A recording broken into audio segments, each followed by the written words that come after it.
और कलीम अल्लाह वापस अमनाबाद लौट आया।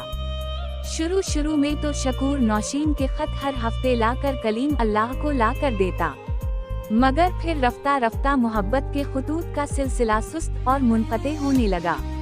एक वक्त वो भी आया कि कलीम अल्लाह मोहल्ले के शुरू के कोने में खड़ा होकर शकूर का इंतजार करने लगता। जैसे ही दूर से शकूर साइकिल पर नजर आता, कलीम अल्लाह लपक कर शकूर की साइकिल का हैंडल पकड़ लेता। शकूर चचा, कोई खत मेरे नाम का।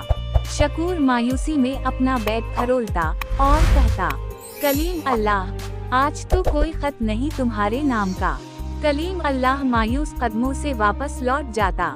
वक्त गुजर गया, दादी का इंतकाल हो गया, समीना बूढ़ी हो गई और शकूर ने मोहल्ले ही में अस्टामक फरोशी और वसीक़ा नवीसी का काम शुरू कर दिया, जो किसी हद तक चल ही निकला।